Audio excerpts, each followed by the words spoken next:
Hola amigos, bienvenidos nuevamente. Estamos en Dedito, Devocional Diario para Todos. El día de hoy, 12 de marzo, vamos a conversar sobre lo que trae la Biblia en Deuteronomio 17, 18 y 19. Temas muy interesantes, bastante información, pero bueno, vamos a tener que abordarla de todas maneras. Y nos corresponde en San Marcos, capítulo 13, la primera parte, del 1 al 23. Bueno, el día de hoy tenemos nuevamente la oportunidad de tener con nosotros como invitada a Jessica Jiménez desde el Estado de México.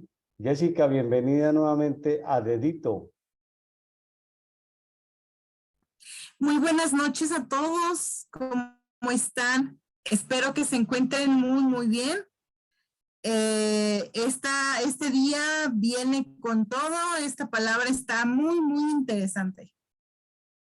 Buenas noches para los que están en Europa y en Asia. Para los que están en América, buenos días. Y para los que están en España, buenas tardes. Bueno.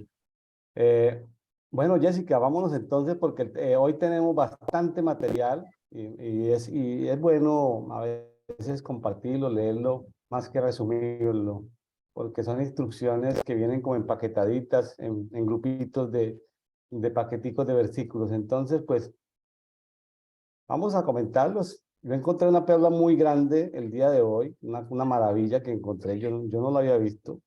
Pero bueno, llegado el momento, la comentaré al final del capítulo 10 y en el 17, en el 18, también en el 19. En fin, hay perlas por todos lados, uno tiene que sacar tiempo para encontrarlas. Pero bueno, vamos entonces a iniciar Deuteronomio 17. Sí, bueno, realmente empezamos con Deuteronomio 17 y aquí estamos viendo todo lo que viene siendo la ley de Dios, pero está relacionado con la justicia. Y como bien dijo el pastor William, este capítulo podemos dividirlo en paquetito, porque Deuteronomio 17 yo lo he dividido en tres paquetitos. Y el primer paquetito en el que lo vamos a dividir es del versículo 1 al 7.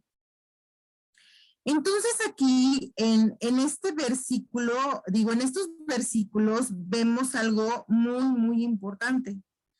¿Por qué? Porque vean en el versículo 1 lo que dice. No ofrecerás en sacrificio a Jehová tu Dios buey o cordero en la cual haya falta o alguna cosa mala, pues es abominación a Jehová tu Dios. Entonces, aquí, ¿cuál es de alguna forma, lo que les manda el Señor?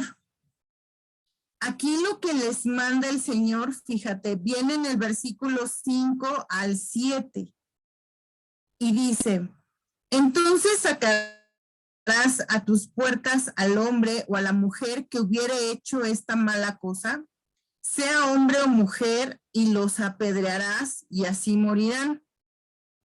Por dicho de dos o de tres testigos morirá el que hubiere de morir. No morirá por el dicho de un solo testigo. La mano de los testigos caerá primero sobre él para matarlo y después la mano de todo el pueblo, así quitarás el mal de en medio de ti. Este era el castigo que de alguna manera se tenía que hacer para las personas. Pero aquí hay algo importante que tenemos que ver. Al principio ves que te leí que ahí les dice que ya no es necesario que hagan una ofrenda o que hagan o que ofrezcan un holocausto. O sea, ya no es necesario eso, sino que ya el Señor les está mandando algo, ya les está diciendo, tú ya vas a apedrear a las personas o al hombre o a la mujer que tú encuentras haciendo algo malo. Pero ahora tú me vas a preguntar, bueno, pero ¿qué era lo malo o qué era lo que estaban haciendo mal para que el Señor mandara que se les hiciera esto? Eso está en el versículo 2 y 3, que es donde está, y en el 3 dice que hubiera ido y servido a dioses ajenos, y se hubiera inclinado a ellos, ya sea al sol o a la luna o a todo el ejército del cielo, lo cual yo he prohibido. O sea, aquí lo que se les estaba de alguna manera castigando era que volvieron a... O sea, que cuando el Señor les dijo que no. Entonces, imagínate ya el castigo que ya estaban diciendo que se les diera. Ya era apedréalos y hasta donde quede. Entonces, ve ya cómo las cosas ya estaban de alguna manera, o sea, cómo el Señor ya daba ese tipo de, ya se daban ese tipo de reglas, ¿no? Ahora, te podrás preguntar, ¿pero por qué apedreado o por qué de esa manera? Bueno, es que realmente en esa época se usaba así, los castigos. Entonces, ve cómo las reglas ya iban siendo ya un poco más, pues como vamos a llamarlo justas, pero ve, o sea, ya la gravedad, ¿no? O sea, ya ve cómo el Señor ya manda de qué manera ya se les iba a poner este castigo, pero por andar en idolatría. Entonces creo que sí es bastante interesante mencionarlo. Así es, así es. El tema de idolatría es un tema serio, de la mayor gravedad. Aquí hay algo interesante para tener, que luego se tiene en cuenta más adelante en la Iglesia Apostólica y es el tema de 2 o 3 testigos, de lo que habla Deuteronomio 17:6, que hayan 2 o 3 testigos, que no, o sea, con un solo testigo no es suficiente, porque ese solo testigo puede ser un testigo falso, puede ser un testigo comprado, en fin. Entonces necesita como mínimo 2 o 3 testigos para poder denunciar a la persona. Y sí, el tema de idolatría sin compasión. Dios es sin compasión con la idolatría, es decir, porque ese es un mal. Imagínense, no, es que no me atrevo ni a pensar un ejercicio de empatía con Dios. Adorando dioses que son unos demonios ahí, unos ángeles caídos. No tiene sentido para Dios eso. Eso es una vergüenza en la que caería el pueblo de Israel, engañados por las estrellas, por el ejército de los cielos, esos espíritus que hay por ahí en el segundo cielo, en fin. Muy fuerte el castigo para los idólatras. Demasiado fuerte. Tan así que como les comenté en un inicio, o sea, empieza el capítulo diciendo que ya no es necesario que ofrezcan ni buey ni cordero. Entonces ya desde ahí les está diciendo el Señor, ya no me hagas un holocausto, ya ves esto y este ya es el castigo. Entonces date cuenta cómo ya por esa idolatría en la que había caído el pueblo, pues ve las reglas que ya el Señor ya le estaba poniendo. Entonces ya eran más estrictas, ya eran más conforme a la ley, ¿no? Y ahora el otro paquetito que podemos ver en este capítulo sería del versículo 8 al 13. Y ahí de alguna manera, ¿qué le dice el Señor? El Señor ahí ya le da como la instrucción de que si ya tiene algún problema o si ya es algo, otro tipo de problema que no sea idolatría, porque así lo vamos a decir, te lo vamos a leer, pero es que eso es más bien lo que le está diciendo aquí al Señor. Ok, a lo mejor vas a tener algún problema diferente, no siempre va a ser por idolatría, pero ¿qué vas a hacer en esos casos? Y lo que va a hacer en esos casos viene en el versículo 9 y 10. Pero fíjate lo que el Señor le dice, que qué tiene que hacer o cuáles son los casos en los que si se presenta algo, pues él sepa qué, ¿no? Entonces, en el versículo 8, como dice, cuando alguna cosa te fuera difícil en el juicio, entre una clase de homicidio y otra, entre una clase de derecho legal y otra, y entre una clase de herida y otra, en negocios de litigio en tus ciudades, entonces te levantarás y recurrirás al lugar que Jehová tu Dios escogiere. Y fíjate lo que le dice a quién tiene que ir. y esto es en el 9 y el 10, y vendrás a los sacerdotes levitas y al juez que hubiere en aquellos días y preguntarás, y ellos te enseñarán la sentencia del juicio. Y harás según la sentencia que te indiquen los del lugar que Jehová escogiere, y cuidarás de hacer según todo lo que te manifiesten.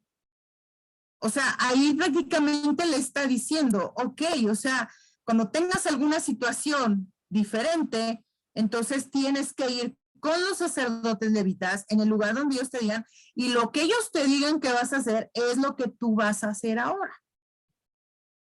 Vas a hacer lo que ellos te digan en ese momento.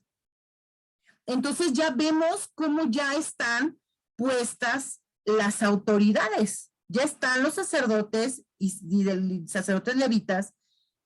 Entonces él ya tiene como esas autoridades a las cuales él tiene que recurrir si pasa alguna de estas situaciones. Entonces ya fíjate cómo ya no iba a depender de él. Ya iba a depender de lo que dijeran los sacerdotes. Entonces también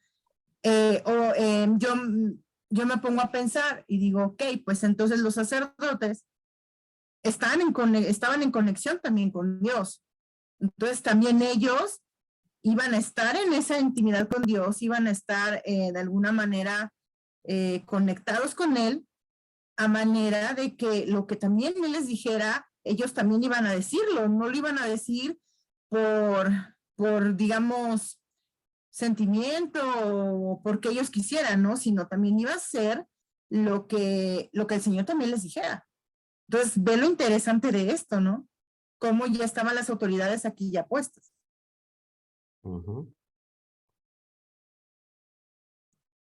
¿Está bien? ¿Podemos continuar? Sí. Ok. Sí. Entonces, viene algo bastante interesante en lo que sigue del capítulo y dice instrucciones acerca de un rey. Entonces, fíjate cómo aquí ya el Señor menciona también en un momento dado lo que tiene que hacer cuando entra a la tierra que Él les está prometiendo. Y eso viene en el versículo 14 y 15. Y dice, cuando hayas entrado en la tierra que Jehová tu Dios te da, y tomes posesión de ella y la habites y digas, pondré un rey sobre mí, como todas las naciones que están en mis alrededores, ciertamente pondrás por rey sobre ti al que Jehová tu Dios escogiere, de entre tus hermanos pondrás rey sobre ti. No podrás poner sobre ti a hombre extranjero que no sea tu hermano. Entonces, fíjate cómo ya el Señor desde aquí ya le está diciendo que en el momento de que ellos tomen la tierra que Él les está prometiendo, va a poner un rey. Pero que ese rey, Él va a decidir quién va a ser. Él va a decidir quién es ese rey. Pero ahí da las instrucciones precisas, o sea, date cuenta cómo va a ser alguien que es de ahí, o sea, que es de sus mismos hermanos, ¿sí? Entonces, fíjate cómo también el Señor también de alguna manera les está poniendo o le dice las características que también tiene que tener este rey, ¿sí? Y en el versículo 19 y en el 20 lo menciona. Y eso es algo muy importante, porque dice en el versículo 19, y lo tendrá consigo y leerá en él todos los días de su vida, para que aprenda a temer a Jehová su Dios, para guardar todas las palabras de esta ley y estos estatutos, para ponerlos por obra, para que no se eleve su corazón sobre sus hermanos, ni se aparte del mandamiento a diestra ni a siniestra, a fin de que prolongue sus días en su reino, él y sus hijos en medio de Israel.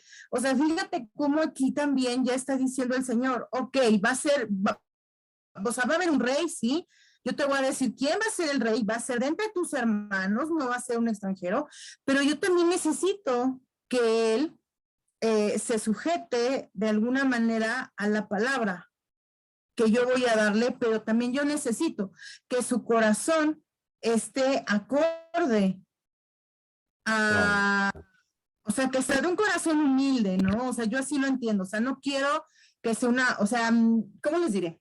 Como que yo aquí siento que el Señor ya le está diciendo, ok, o sea, yo necesito que esta persona tenga el corazón humilde, que tenga los pies sobre la tierra, que no se vaya a enaltecer porque es el rey.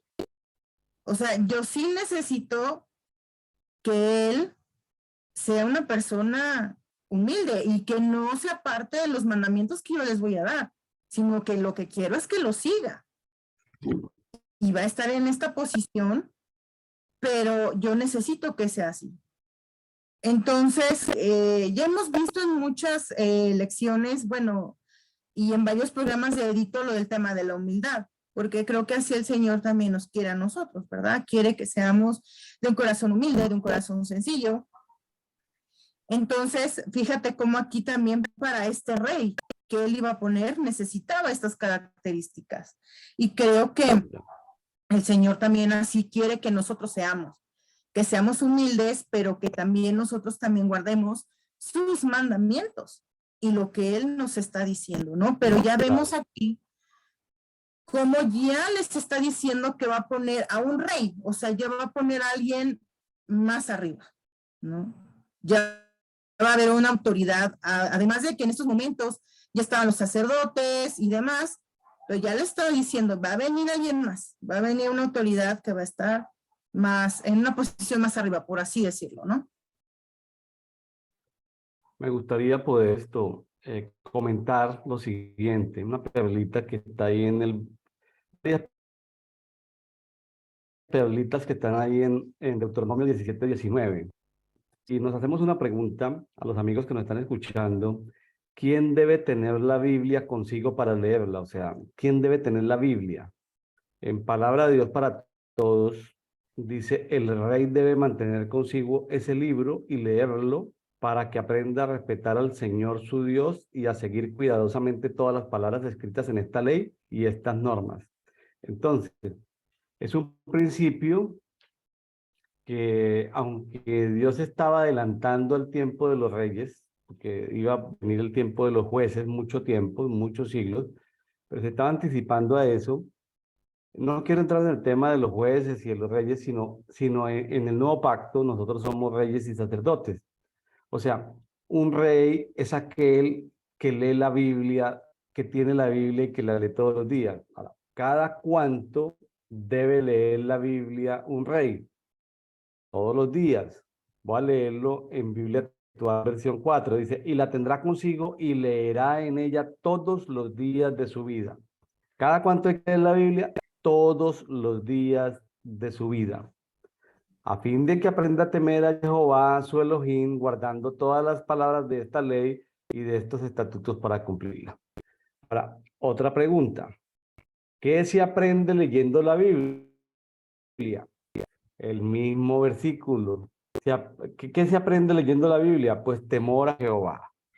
Voy a leerlo, el mismo Deuteronomio 17-19, pero en la versión Kadosh mesiánica. Dice, permanecerá con él y él la leerá todos los días por todo el tiempo de su vida para que él aprenda, y aquí viene la respuesta, temer a Yahweh, su Elohim, y guarde todas las palabras de esta Torá y estas leyes y las obedezca. Bueno, hay que leerla todos los días.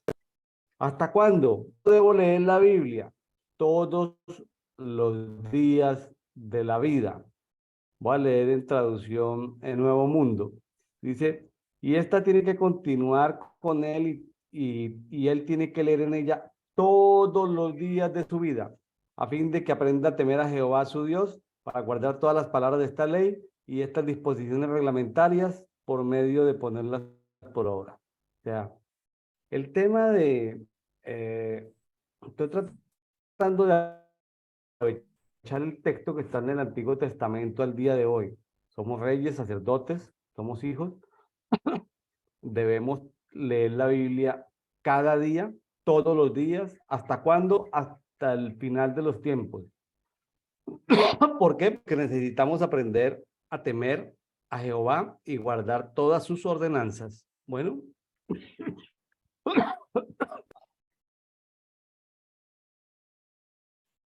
Ok, exactamente. Eso es lo que tenemos que hacer, ¿verdad?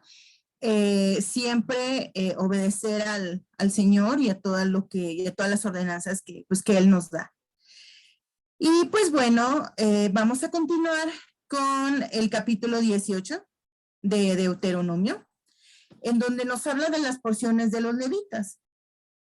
Entonces, fíjate aquí, en este capítulo yo te quiero resaltar que hay un paquetito de versículos que es del versículo 4 al 8.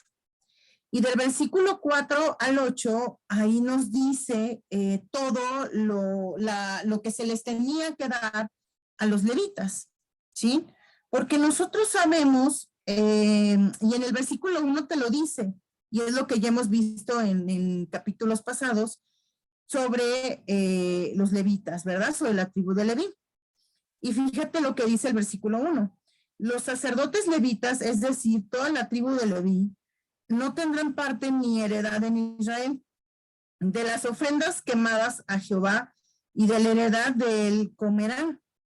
¿Sí? Pero fíjate cómo aquí en los versículos 4 al 8 dice que es lo que se les tenía que dar a los levitas o que era lo que tenían que darles. Y fíjate cómo en el versículo 4 dice, las primicias de tu grano, de tu vino y de tu aceite y las primicias de la lana de tus ovejas le darás. Porque le ha escogido Jehová tu Dios de entre todas tus tribus, para que esté para administrar en el nombre de Jehová, él y sus hijos para siempre. Y cuando salieron levitas de alguna de tus ciudades, de entre todo Israel, donde hubiere vivido y viniere con todo el deseo de su alma al lugar que Jehová escogiere, ministrará en el nombre de Jehová su Dios, como todos sus hermanos los levitas que estuvieren allí delante de Jehová. Igual ración a la de los otros comerá, además de sus patrimonios. Entonces, fíjate cómo aquí ya menciona esto. Aquí ya menciona todo lo que ellos iban a recibir, pero también lo que ellos podían hacer. O sea, de alguna forma, aquí ya les dice que ellos también ya iban a ministrar también. Entonces, fíjate cómo ellos aquí ya, los levitas como tal, ya están tomando un lugar un poco más, vamos a llamarlo privilegiado, ¿no? Vamos a llamarlo que ya estaban teniendo un lugar privilegiado, al grado de que ya iban a recibir esta parte, ¿no? De las primicias, pero que también ellos ya también iban a estar ministrando como tal, ¿no?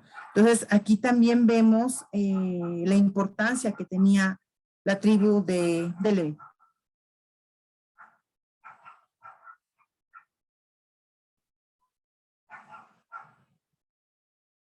Dios asegura la provisión para los levitas, que van a recibir pues ofrendas, diezmos, primicias de parte del pueblo. Bueno, vamos y luego sigue del 9 al 14 con prácticas abominables, ¿sí? Prácticas abominables, por ejemplo, dice, cuando entres en la tierra que Jehová tu Dios te da, no aprenderás a hacer las cosas abominables de aquellas naciones. Esas naciones que tenían que desplazar, que eran 7 naciones en un territorio pequeño, esa gente tenía prácticas abominables. Por ejemplo, y esto es lo que Dios quería erradicar, versículo 10, no se ha hallado en ti nadie que haga pasar a su hijo o a su hija por el fuego. Adoraban a Moloch, que era un dios donde le ofrecían los niños al fuego. Dice, ni quien practique adivinación. O sea, en esas culturas habían adivinos, pero Dios no lo va a permitir en el pueblo de Israel. Ni hechicería. Esto es que sea sortílego o hechicero. 11. Ni encantador, ni medium o mago, ni evocador de muertos.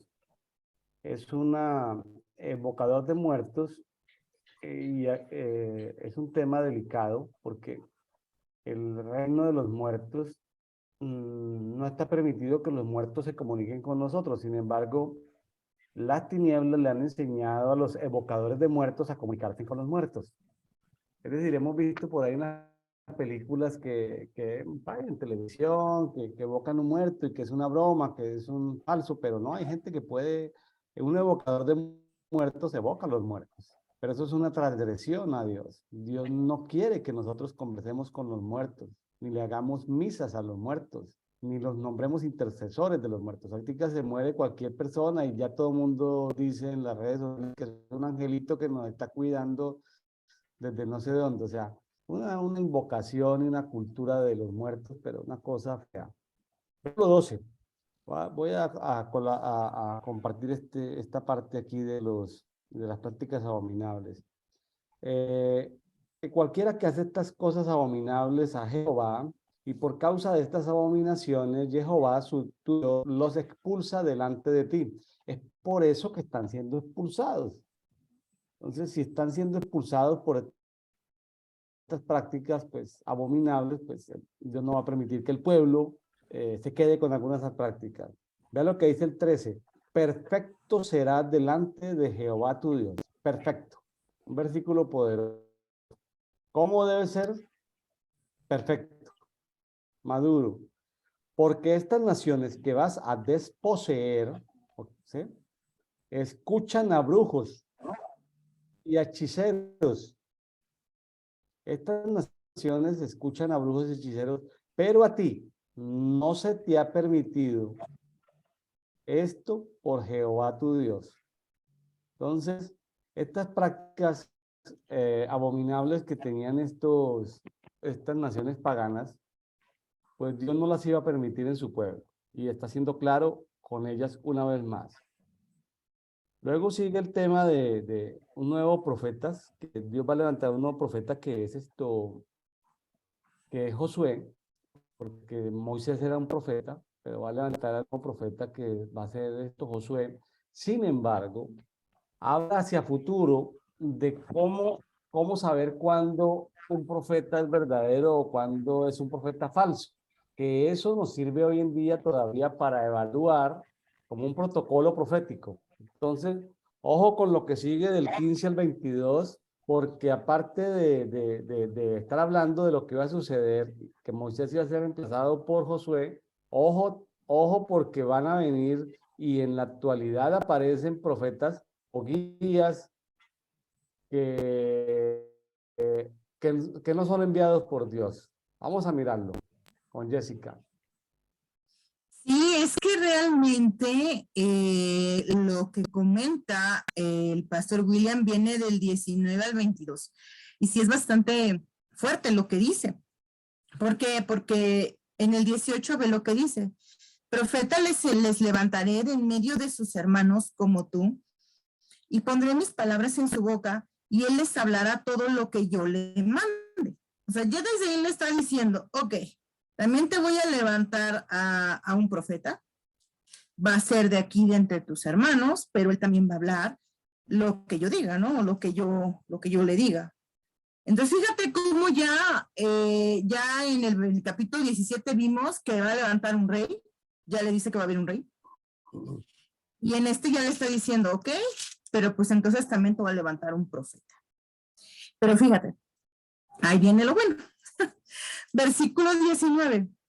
Mas a cualquiera que no oyere mis palabras, que él hablare en mi nombre, yo le pediré cuenta. Así de, ups. O sea, si yo no lo escucho, o ellos no lo querían escuchar, el Señor se los iba a demandar, o sea, les iba a decir, oye, ¿por qué no lo quisiste escuchar? ¿No? Ahí va. El profeta que tuviera la presunción de hablar palabra en mi nombre, a quien yo no le haya mandado hablar, o que hablar en nombre de dioses ajenos, el tal profeta morirá. ¡Sas! O sea, ahora sí que aquí es de cuidadito que digas que tú eres profeta, te levantes sin que yo te haya dicho que eres, porque ve lo que iba a pasar, ¿no?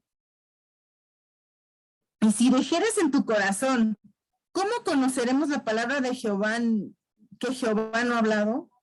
Si el profeta hablara en nombre de Jehová y no se cumpliere lo que dijo ni aconteciere, es palabra que Jehová no ha hablado. Con presunción la hablo de tal profeta, la habló el tal profeta, no tengas temor de él. O sea, fíjate cómo aquí el Señor ya les está diciendo que también tengan cuidado.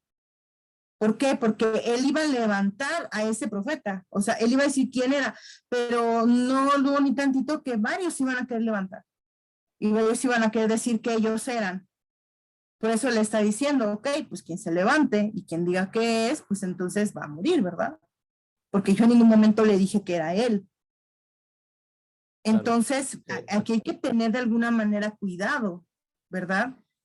Porque igual, a lo mejor es un poquito delicado, ¿no? Pero a lo mejor también en la actualidad, ¿no? Muchos se pueden levantar y decir que son profetas o que el Señor los llamó o algo así, y no es así.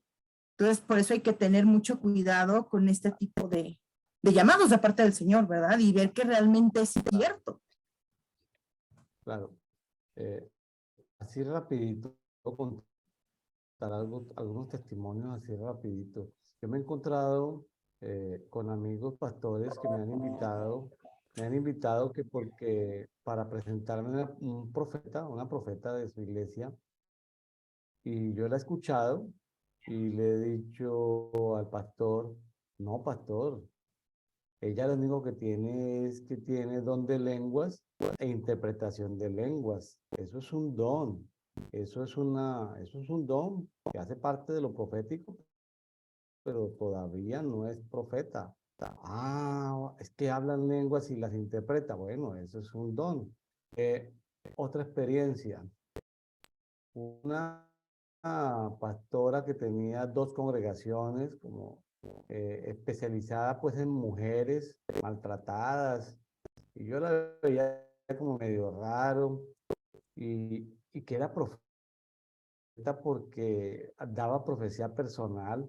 Y yo le dije al líder de ella, que era un apóstol, amigo mío, y yo le digo, no, esa señora es un don de adivinación, esta señora no es profeta, es adivina. Pero ¿cómo? Si nosotros tenemos un equipo profético. Con el tiempo se supo que era una bruja de alto nivel que se había infiltrado y estaba pastora de varias iglesias. Bueno, otro caso. Entonces, eh, tengo muchos casos para contarles, eh, pero el tiempo no nos da. Entonces hay que tener cuidado con personas que tienen el mundo espiritual abierto. Hay personas que tienen percepción espiritual abierta.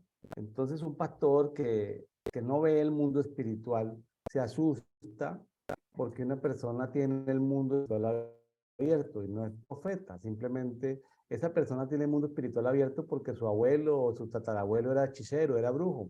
Entonces, por ser brujo, hechicero, la descendencia tiende a tener la percepción espiritual abierta. Entonces, eso tampoco tiene que ver con ser un profético. Ahora, para eso hay escuelas proféticas donde van examinando, y profetas mayores o maduros van examinando la profecía que va diciendo o que van sintiendo, diciendo los profetas que están emergiendo. Es la mejor que hay ahorita. Unas escuelas proféticas donde se le puede corregir qué sale de su alma y qué sale del espíritu, y qué sale de su espíritu y qué es lo del Espíritu Santo, para ir madurando al profeta. Entonces, claro, en ese tiempo, pues no habían escuelas proféticas en el tiempo de Moisés. Más adelante por allá fue Eliseo el que fomentó la escuela de profetas, que se llaman los hijos de los profetas, que es escuela de profetas. Pero quería citarlo porque para que no, es decir, para que no se dejen engañar, y los pastores a veces se desaniman con lo profético porque les ha aparecido un adivino estafador, ¿sí? Por sus iglesias. Entonces, no, pues yo lo que digo es no se asusten por la gente que adivina. Un adivino le dice lo que le da un profeta a nivel personal. Le dice dónde nació, cómo se llama, cómo llama su mamá, cómo llamaba a su abuelito. Eso lo dice un adivino o un profeta de profecía personal. Entonces no asustarse con eso y no pensar es más, hay personas que tienen ese don de la adivinación, pero no viene de parte de Dios, viene de parte de las tinieblas. Entonces, son temas que tener cuidado y la mejor regla es por su fruto los conoceréis, no por su don, sino por su fruto. Hay que esperar el fruto. Hoy en día corremos de un lado para el otro, a escuchar, a prestar nuestros oídos de un lado para el otro. Hay que esperar un poquitico y por eso es importante, por ejemplo, este programa de Edito, porque toda palabra profética debe estar sujeta a la palabra. Cualquier cosa que contradiga la palabra, ¿sí?, que no tenga sustento bíblico, pues los maestros inmediatamente tendremos que entrar a corregir cualquier palabra profética que no tenga sustento escritural. Y cualquier persona,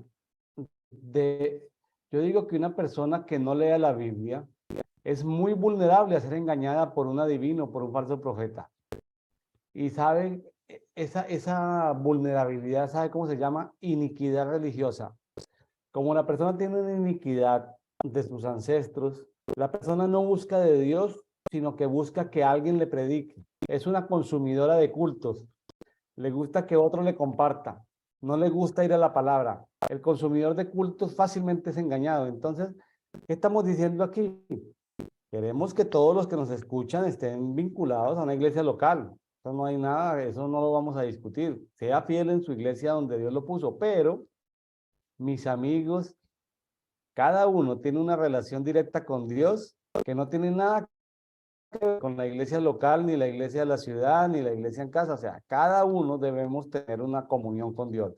Y conocer las escrituras es como alimentar el sistema inmunológico para que cualquier engaño, cualquier mentira no llegue a nosotros. ¿Sí? A mí me agarró una gripita esta semana. Y yo digo, pero pues no era la hora, no era el momento. Claro, me puse a sacudir algo que tenía mucho polvo y yo creo que fue una carga de polvo concentrada, pues creo yo, pues como lo que yo imagino, que era es decir, uno es capaz de resistir determinado virus, pero no una carga viral pesada, no sé, entonces, y tiene que ver mucho también con el sistema inmunológico. Entonces, leer la Biblia, le escudriñan las escrituras, vamos a decirlo así, fortalece el sistema inmunológico espiritual de nosotros. Yo sé que algún teólogo me puede decir, oye, ¿de dónde sacas tú eso del sistema, el sistema qué? El sistema inmunológico espiritual. No, lo estoy diciendo en parábolas, como Jesús, para ver si, para que lo entiendan los que lo tengan que entender, ¿sí? Es decir, la palabra nos fortalece. Mi ánimo en este programa y nuestros conversadores de Edito en este programa es que cada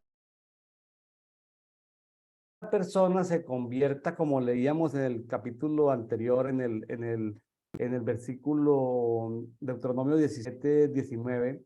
Todo rey lee la Biblia todos los días, hasta siempre. Es decir, ay, es que yo solamente leo la Biblia los miércoles. No, la palabra dice que hay que leer la Biblia todos los días. Ah, pero es que yo oro, es que yo adoro. No, espérate, estamos hablando de leer la Biblia. ¿Cuándo hay que leer la Biblia? Todos los días.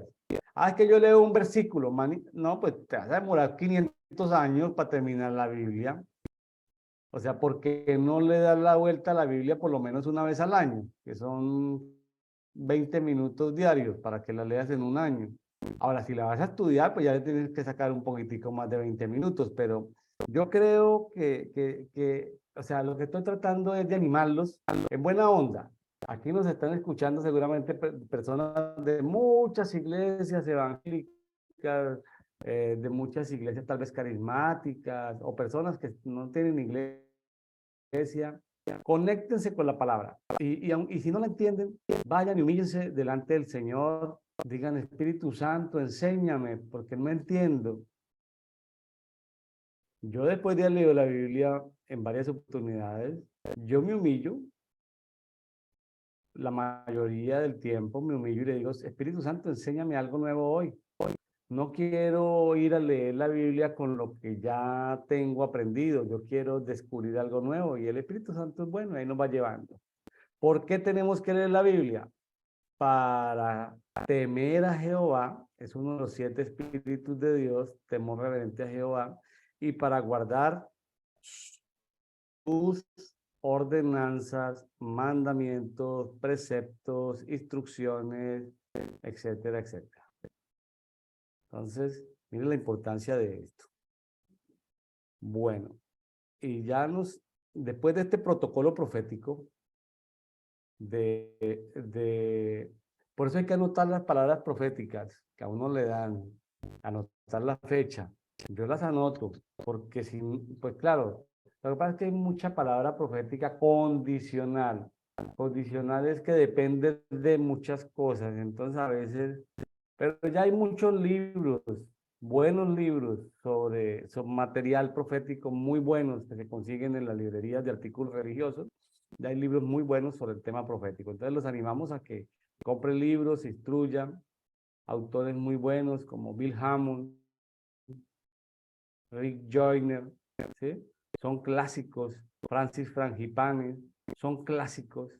Clásicos. Chuck Pierre, Peter Warner, son clásicos de la última generación donde todos sus materiales son excelentes, ¿sí? Entonces, porque tenemos que crecer, tenemos que avanzar, pero avanzar sólidamente.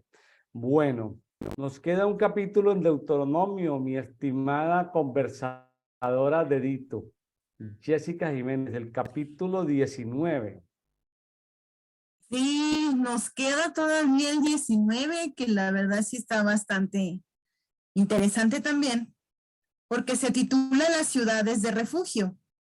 Entonces, al inicio cuando lo ves, dices, bueno, ¿a qué se refiere con esto? Pero sí es bastante interesante, porque el Señor de alguna manera también le da la instrucción y le dice, fíjate en el versículo 1, dice, cuando Jehová tu Dios destruya las naciones cuya tierra Jehová tu Dios te da a ti, y tú las heredes y habites en sus ciudades y en sus casas, te apartarás 3 ciudades en medio de la tierra que Jehová tu Dios te da para que las poseas. O sea, aquí le está diciendo que las va a dividir en 3. O sea, él va a dividir en 3 esas ciudades.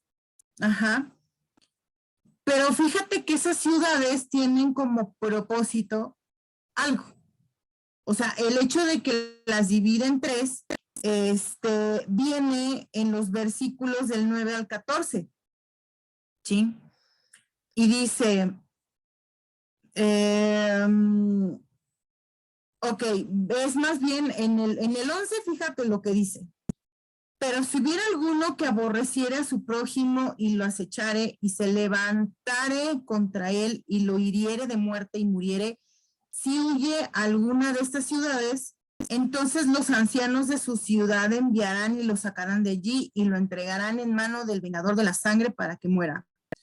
No lo compadecerás y quitarás de Israel la sangre inocente y te irá bien. En la heredad que poseas en la tierra que Jehová tu Dios te da, no reducirás los límites de la propiedad de tu prójimo que fijaron los antiguos. Digamos que estas ciudades era como por si alguien había hecho algo mal, algo en contra de su prójimo, se había matado o se había hecho alguna situación grave, las personas de alguna manera iban y se refugiaban en estos lugares. Pero al final de cuentas, como lo vemos, o sea, ok, se iban y se refugiaban, pero eso no quería decir que no iban a ser juzgados o que no iba a venir la ley, ¿no? Porque al final de cuentas, como lo vimos aquí, sí lo dice en el versículo 12. O sea, sí de alguna forma, ellos iban a tener ese, o sea, los iban a ser juzgados a final de cuentas por lo que hubieran hecho, pero era como la finalidad de esto. Y fíjate cómo en el versículo 7, 8 y 9 también dice algo sobre esta separación de estas ciudades. Dice, por tanto yo te mando diciendo, separarás 3 ciudades. Y si Jehová tu Dios ensanchare tu territorio como lo juró a tus padres y te diere toda la tierra que prometió dar a tus padres, siempre y cuando guardares todos estos mandamientos que yo te prescribo hoy para ponerlos por obra, que ames a Jehová su Dios y andes en sus caminos todos los días, entonces añadirás 3 ciudades más a estas 3, para que no sea derramada sangre inocente en medio de la tierra que Jehová tu Dios te da por heredad, y no seas culpado de derramamiento de sangre. Pero entonces aquí date cuenta cómo le está diciendo, ok, vas a dividirla en 3, pero también si es necesario para que no, digamos, para que lo que se haga o lo que tengan que pagar estas personas no lo paguen todos, pues bueno, se tendrá que dividir otra vez en 3, ¿no? Pero realmente esta era la finalidad como tal de estas ciudades del refugio. Claro. Tomando el contexto de otros capítulos que aparecen sobre ciudades de refugio, ahorita no los vamos a buscar por tema de tiempo.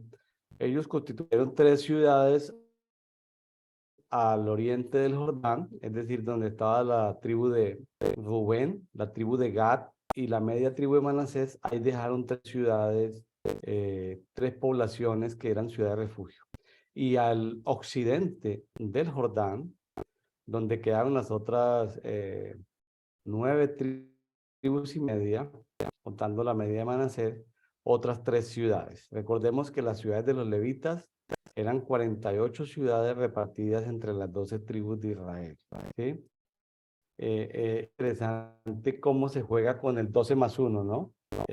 Hay veces cuando Dios quiere ajustar 12, entonces José aparece como tribu.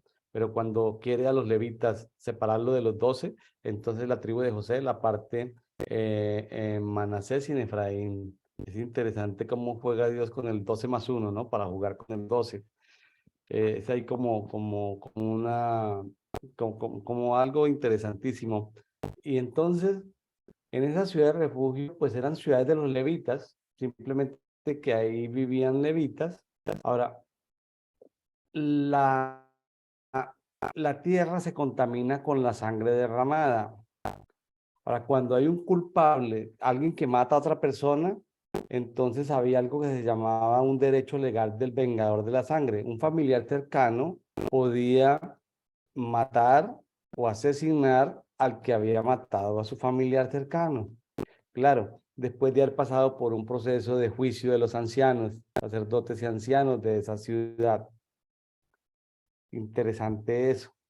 Pero como había gente muerta que digamos sin intención, ¿sí? Y eso lo dice el 5. Por ejemplo, 19:5 dice, por ejemplo, se van con su prójimo a cortar leña y al blandir con su mano el hacha para cortar el árbol, el hierro se desprende del mango y alcanza a su prójimo y muere. O sea, un accidente de trabajo. Cortando leña, se suelta el mango metálico, mata al compañero de... Entonces, se levanta un sentimiento de venganza de los seres, de los familiares del muerto, pero era una persona que fue muerta accidentalmente, ¿sí? De hecho, no se sabía que eran enemigos, al contrario, se sabía que eran amigos. Entonces, esa persona se presentaba delante de los ancianos y sacerdotes para que lo declararan, digamos, inocente. Era, digamos, un homicidio involuntario. Entonces se le daba como un salvoconducto. Estoy como inventando, pero es como que se le da, como que nadie lo puede tocar, sino que él se va a vivir durante un tiempo hasta que el sumo sacerdote de la ciudad donde él estaba muera. Él se tiene que ir a vivir mientras a los familiares se les acaba el deseo de venganza. Bueno, es una manera que Dios tenía ahí de proteger a los homicidas involuntarios. Entonces, y también el capítulo habla también de algo muy interesante, un tema que está solo en el versículo 14. Después de hablar de la ciudad de refugio, en el 14 habla de algo interesantísimo, un solo tema en un versículo, que es el tema de las propiedades. No desplazarás el lindero de tu vecino que fijaron tus antecesores, en la herencia que has de poseer, en la tierra que Jehová tu Dios te da en posesión. Eso era algo sagrado, la propiedad privada. Nadie puede correr un lindero. Eso trae maldición. Cuando hemos visto la lista de bendiciones y maldiciones, correr un lindero trae maldición al que corre el lindero.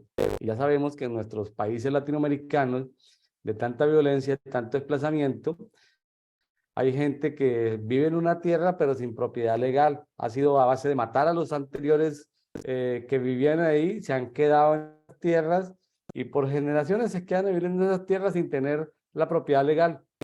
Y si hay alguno que no vaya a cuidar su rancho, su finca, su hacienda, pues le van corriendo las cercas, ¿no? En fin, eso.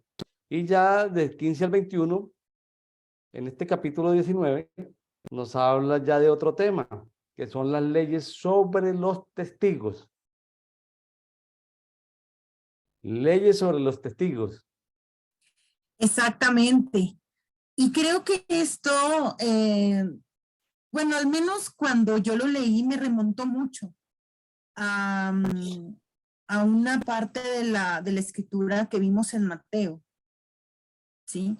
¿Por qué? Porque realmente aquí en el versículo 15 resume todo, ¿no? Y dice, no se tomará en cuenta a un solo testigo contra ninguno en cualquier delito ni en cualquier pecado, en relación con cualquiera o con cualquiera ofensa cometida. Solo por el testimonio de 2 o 3 testigos se mantendrá la acusación.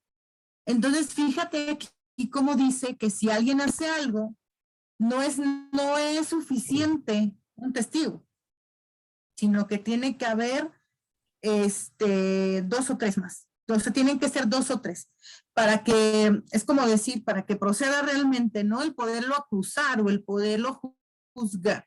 No podía ser 1, tenían que haber 2 o tenían que haber 3.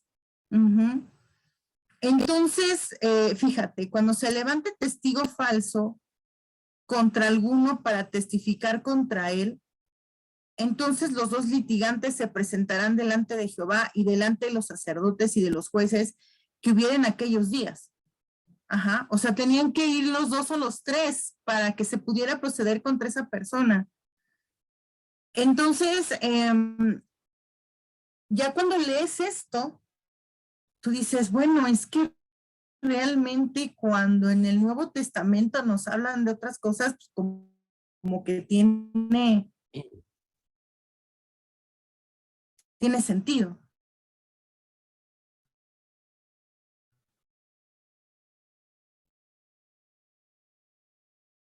¿No? Me recuerda cuando nos dice que cuando nos habla algo con alguien, con la persona, y que si esa persona no nos escucha o no quiere, pues ya hablamos a otro, ¿no? Y si ya con él tampoco, pues ya hablamos a más. Entonces, pues de alguna manera también yo, eso fue cuando lo leí, yo dije, wow, es que ya desde aquí, desde esto que le está diciendo con uno no es suficiente, tiene que venir 2 o 3, luego mi corazón me remontó a esa parte de la escritura. Y yo dije, wow, o sea, ¿cómo desde la ley de Moisés, ¿no? O sea, ya estaba, pero el Señor lo vuelve, o bueno, en el Nuevo Testamento, cómo el Señor lo vuelve a retomar. Y de hecho, de alguna manera, ve aquí como en el versículo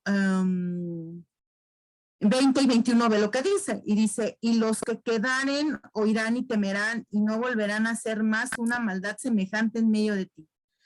y no le compadecerás, no le compadecerás vida por vida, ojo por ojo, diente por diente, mano por mano, pie por pie.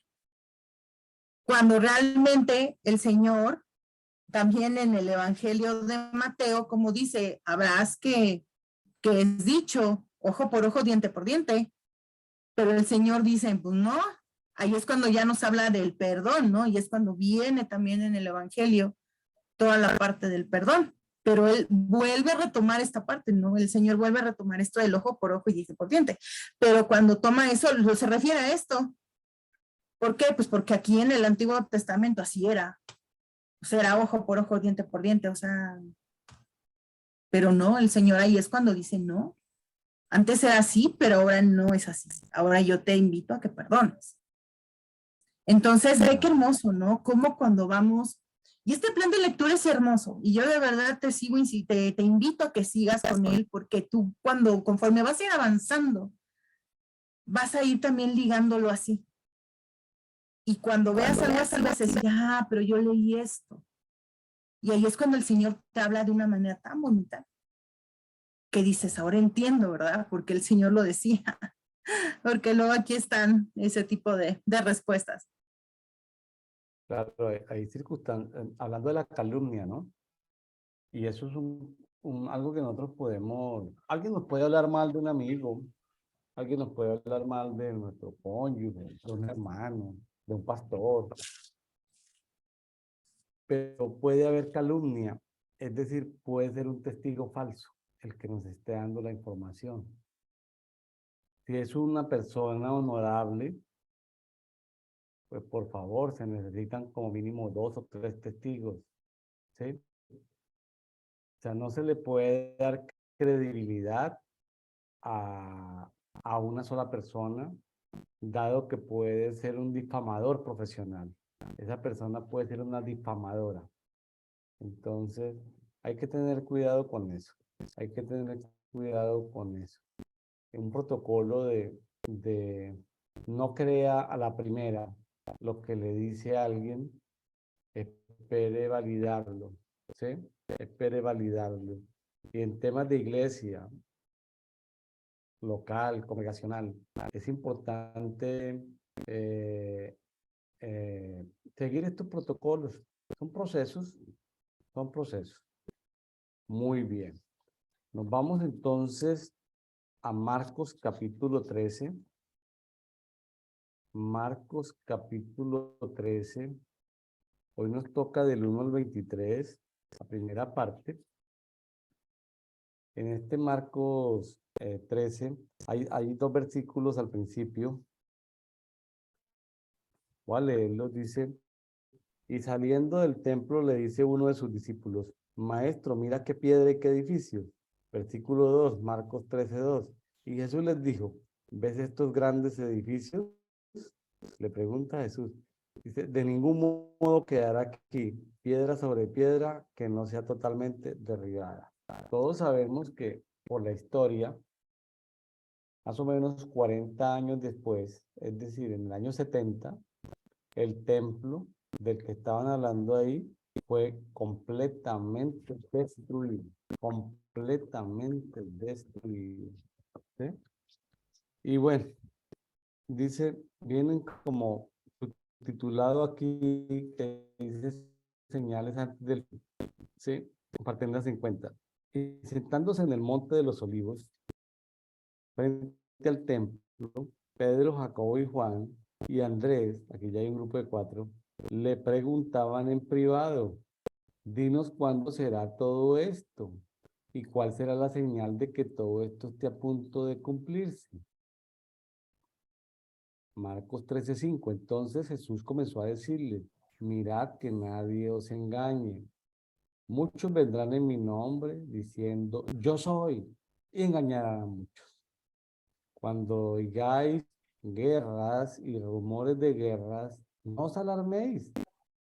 Eso debe suceder, pero aún no es el fin, porque se levantará nación contra nación y reino contra reino, y habrán terremotos en todas partes. Wow, en todas partes, dice ahí. Y habrá hambres. Estos son principios de dolores de parto. 13:9.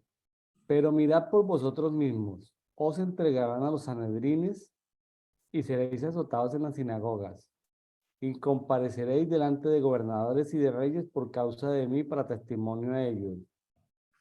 13:10. Y el evangelio tiene que ser proclamado antes a toda la gente. Así es. Sí, realmente, así como lo estamos viendo, fíjate cómo lo que acaba de leer el pastor William en los versículos del 7 al 8, 6, 7 y 8, es algo que estamos viendo ahora. O sea, no nos tenemos por qué asustar por lo que está pasando, porque realmente, pues sí hemos visto últimamente pues que ha habido guerras, que se está levantando pues nación contra nación, que está habiendo terremotos, pero a final de cuentas aquí lo dice la palabra, ¿no? O sea, aún no es el fin, o sea, que ya estamos viendo esto, sí lo estamos viendo. Ajá. Pero creo que el Señor en esta palabra que nos está diciendo, o sea, que son señales, pero no las dice como para asustarnos, más bien es para que estemos preparados cuando Él venga. Ujú. Y luego dice, versículo 9, pero mirad por vosotros mismos porque os entregarán a los concilios y en las sinagogas os azotarán y delante de gobernadores y de reyes os llevarán por causa de mí para testimonio a ellos. Versículo 10, y es necesario que el evangelio sea predicado antes a todas las naciones. O sea, fíjate aquí, este versículo, qué poderoso, ¿sí? Y dice, y es necesario que el evangelio sea predicado antes a todas las naciones. O sea, el Señor ya nos está diciendo desde aquí, es que mi palabra tiene que llegar a todas las naciones. Bueno, como tú sabes, yo tengo el llamado a ser misionera. Entonces, ahorita que lo leí me llegó porque dije, wow, es que aquí nos está diciendo el Señor a todos que tenemos que llevar su palabra a toda nación. Ujú. Pero fíjate, como dice en el 11, pero cuando os trajeren para entregaros, no os preocupéis por lo que habéis de decir, ni lo penséis, sino lo que os fuere dado en aquella hora, eso hablad, porque no sois vosotros los que habláis, sino el Espíritu Santo. O sea, de alguna forma que el Señor ya también nos está diciendo, ¿quién va a ir con nosotros cuando hablemos de su palabra? Va a estar el Espíritu Santo ahí respaldándonos, ¿sí? Él es el que nos va a respaldar, por eso siempre hay que estar llenos del Espíritu Santo para poder hablar de su palabra a todas aquellas personas que lo necesitan. ¿Ok? Entonces, fíjate aquí otra cosa que también dice en el versículo 12 y en el versículo 13. Y el hermano entregará la muerte al hermano y el padre al hijo, y se levantarán los hijos contra los padres y los matarán. Y seréis aborrecidos de todos por causa de mi nombre, mas el que persevere hasta el fin, este será salvo. Y aquí lo vemos, o sea, cuántas veces por creer en el Señor, por creer en el Evangelio, también lo vemos. Pero es como te comento, o sea, esto no nos debe de alarmar, sino más bien es poner manos a la obra antes de que el Señor venga, porque ya lo estamos viendo, ya estamos viendo muchas de estas cosas que están aquí. Así es. Ahora, el siguiente versículo es complejo y ha causado mucha controversia. El 13:14. Por tanto, cuando veáis la abominación de la desolación puesta donde no debe ser, el que le entienda, entonces los que estén en Judea huyan a los montes. Han habido periodos donde, al parecer, esta palabra se ha podido cumplir. Abominación desoladora, del cual habla el profeta Daniel. Abominación desoladora. Al parecer, uno de los 4 herederos generales que heredaron el gran reino de Alejandro Magno hizo una abominación desoladora, sacrificando unos cerdos allí en el templo, en Jerusalén. Antíoco Epifanes, si me funciona bien la memoria en este momento, y por eso la revuelta de los macabeos y todo esto. Y al parecer, por allá en el año también, en la destrucción completa de Jerusalén, sobre los años 69-70, también hubo abominación desoladora. Entonces, como que hubo un cumplimiento de, como que hubo un fin de algo, de un tiempo. Es que los tiempos son como circulares, como que se acabó un tiempo, un eón de tiempos, una temporada de tiempos. En ese momento, cuando se está cerrando un ciclo de tiempos, ¿sí? El que esté en la azotea no baje ni entre a recoger algo de su casa. El que va hacia el campo no regrese a tomar su capa. Hay de las que estén encintas y de las que estén amamantando en aquellos días. Por tanto, orad que no sea en invierno. Claro, en invierno con nieve, pues es difícil el desplazamiento para poder huir. 13:19, porque aquellos días serán una tribulación, tal como no la ha habido desde el principio de la creación que Dios hizo, hasta ahora ni jamás la habrá. Y si el Señor no acortara esos días, ninguna carne sería salva, pero por causa de los escogidos que eligió, acortó aquellos días. Entonces, si alguien nos dice, mira, ahí está el Mesías, mira, allí está, no lo creáis. 13:22, porque se levantarán falsos mesías y falsos profetas y darán señales y prodigios. ¿Qué van a dar los falsos mesías y los falsos profetas? Señales y prodigios. O sea, un falso profeta, un falso mesías hace señales y prodigios, las hace. Entonces, a fin de extraviar, si fuera posible, a los escogidos. Recordemos que hay varios niveles, ¿no? Llamados, escogidos, fieles y verdaderos. Aquí los que están en peligro son los escogidos. O sea, el que está en el segundo nivel, los escogidos. El fiel y el verdadero no son agarrados por los falsos profetas. ¿Cómo quieres tú que ningún falso profeta te engañe? Pues asegúrate de no ser llamado ni escogido, sino en esos dos niveles, sino asegúrate de estar en el tercer nivel, que es fiel, o en el cuarto, que es verdadero, ¿sí? Para evitar ser engañado por un falso profeta, un falso mesías. Pero vosotros estad alerta, o lo he predicho todo. En fin, la oración, estamos en este movimiento de café de oración. La oración nos permite estar alerta. Algo que hemos aprendido en este tiempo es preguntarle al Señor, Señor, porque cuando estudiamos las fiestas, por ejemplo, las fiestas bíblicas, claro, algunos se enfocan en tratar de revivir la tradición y tal vez el Señor ordene algunas comunidades que las celebren para que vayan y escudriñen las escrituras y saquen de esa cultura, saquen elementos proféticos.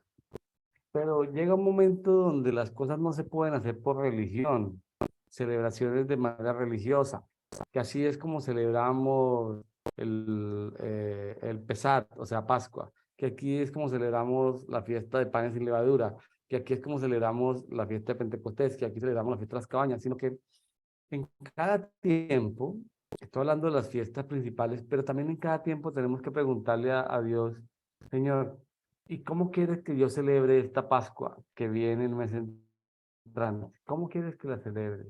¿Qué tienes tú para mí en esta nueva Pascua? En este pesar, ¿sí? En este pesar. ¿Qué viene para mí? O sea, cuando ya la hemos celebrado muchas veces, ¿qué hay nuevo? Entonces yo creo que el Señor nos va llevando a cada uno en un aprendizaje diferente. Eso sí, a nivel de comunidad, de iglesia local, hay que preguntarle al Señor cuál es el tiempo, qué debemos hacer en este tiempo.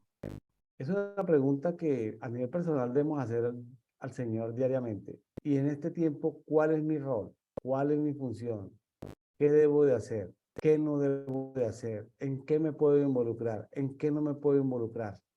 Se trata de eso, de ser muy sensible a los tiempos, porque aún los llamados y los escogidos van a ser extraviados. Entonces hay que estar un poquitico más arribita, porque van a haber señales y portentos y prodigios muy grandes.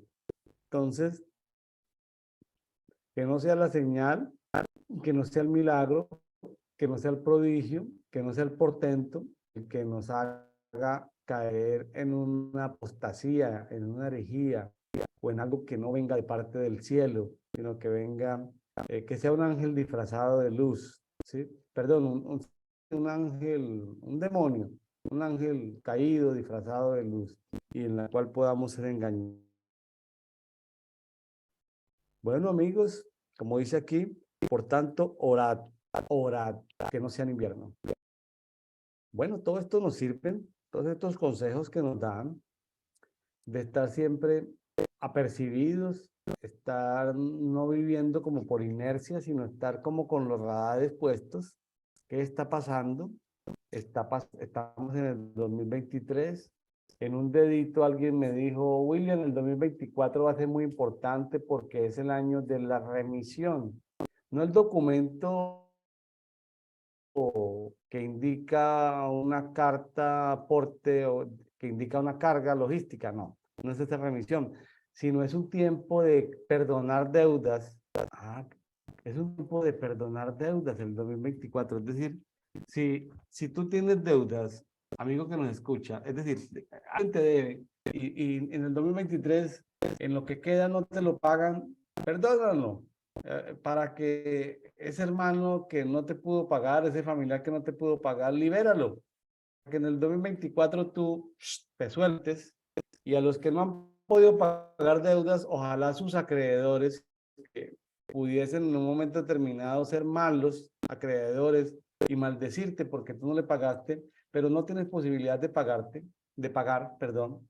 Entonces, pues que en el 2024 Dios toque los corazones de esos acreedores y te liberen de esa deuda que no puedes pagar, ya sea que como deudor o como acreedor, ya sea que te perdonen o que tú perdones, va a ser importante ese año de remisión. Bueno, pues aquí ya hemos abordado lo correspondiente el día de hoy. Amigos, gracias por estar con nosotros en este devocional. Las redes sociales funcionan con algoritmos que sirven para que nos puedan mostrarlo en países donde no tenemos amigos, simplemente porque la gente está queriendo leer la Biblia, por algún hashtag que usamos, algún numeral que usamos. Entonces, si usted nos ayuda en este tiempo eh, nos ayuda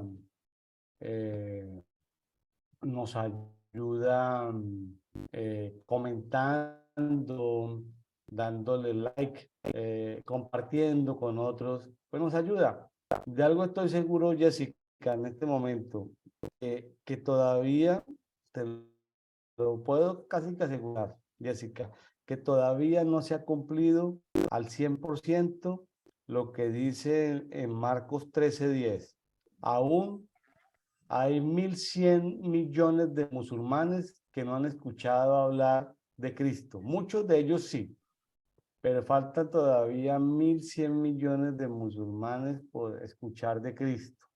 Entonces, creo que hay muchas señales, pero todavía no es el fin. Es decir, si usted pensaba que Cristo venía mañana, pues lamento decepcionarlo, pero todavía Marcos 13:10 está lejos de... Claro, ahora, que Dios puede traer un avivamiento y en 15 días todo el mundo musulmán conocer a Cristo, eso puede ser algo sobrenatural. Entonces, pero falta que pase ese avivamiento, o sea, o que haya ese movimiento, que se cumpla Marcos 13:10,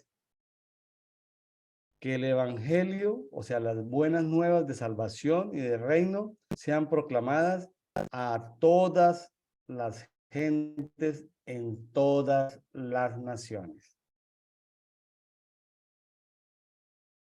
Falta eso. Ahora, que puede ser en un mes. Ah, sí.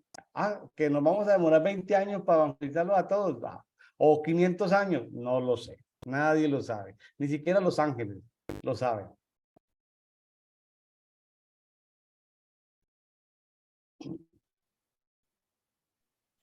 Así es. Algo adicional, Jessica, ya para terminar.